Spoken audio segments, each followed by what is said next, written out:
During the Warring States period, when the state of Chu was at its strongest, King Zan of Chu once asked about the fear of his subordinate general Zhao Shushu by various northern states at that time and was puzzled.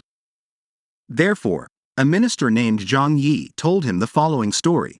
Once upon a time, there was a tiger who went outside to look for food. When he came to a dense forest, he suddenly saw a fox strolling ahead of him.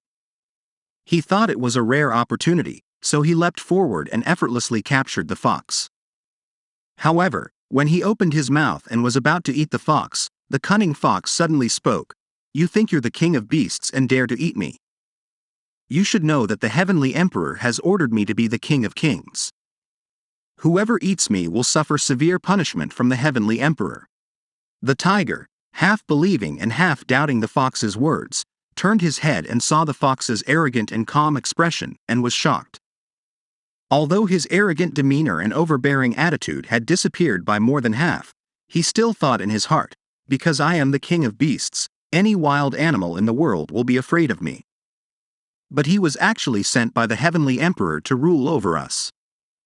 At this time, the fox saw that the tiger hesitated to eat it and knew that it had believed its words to some extent, so it became more arrogant and then pointed to the tiger's nose and said, "What?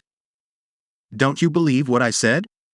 Then come with me now, walk behind me, and see if all the wild animals are scared out of their wits and run away when they see me." The tiger thought this was a good idea, so he followed suit. So the fox swaggered ahead, while the tiger followed behind cautiously. They didn't walk far before they vaguely saw many small animals vying for food in the depths of the forest. But when they saw the tiger walking behind the fox, they were so scared that they scattered and fled. At this time, the fox looked back with great pride at the tiger.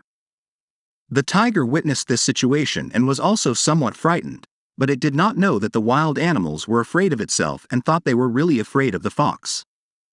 The fox's scheme succeeded, but its power was entirely due to borrowing the tiger, and it was only able to threaten the animals with a temporarily advantageous situation.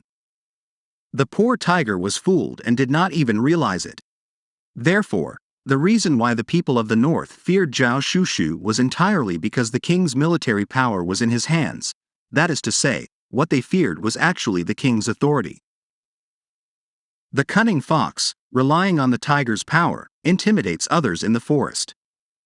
However, its deceptive tactics cannot change its inherent weakness.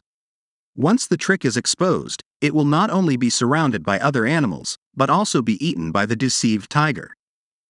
This is an analogy for the bad guys who bully others by relying on their power and is a satire of those who deceive others by pretending to have power. It also mocks the foolish people who are being used without realizing it.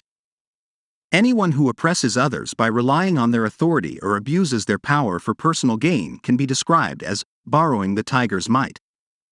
All cunning and deceitful people always like to boast, tell lies, and live by deception. Although such people may appear powerful for a while, their nature is the weakest and most vulnerable.